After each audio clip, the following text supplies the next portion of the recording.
Toujours dans cette ligne, dans ce paradigme de l'élection, du passage du pluriel au singulier, il y a bien évidemment le cas de l'homo astrologicus. Quelles sont les personnes qui sont capables de capter les énergies célestes? Alors, certaines astres diront tout le monde. N'importe qui, on fait son thème, voilà, ça y est. Moi, je ne suis pas d'accord.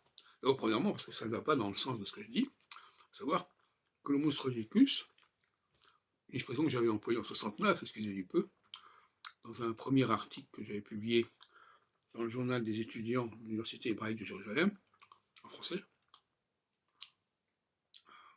eh bien, oui, l'homo astrologicus, c'est quelqu'un qui a cette capacité de capter, qui est sensible au mouvement planétaire, notamment de Saturne.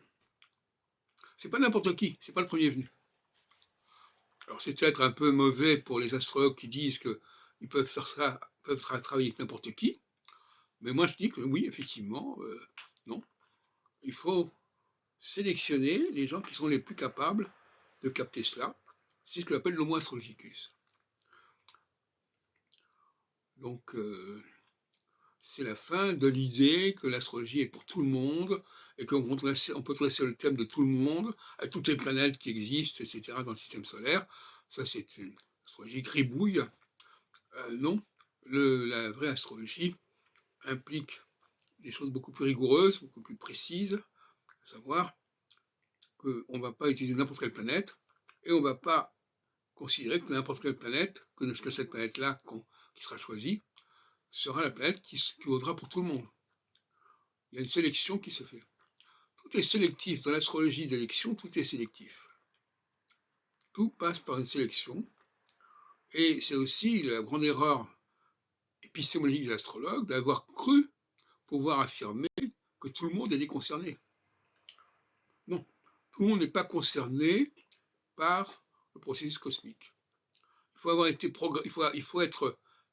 avoir été programmé génétiquement dans ses ancêtres, dans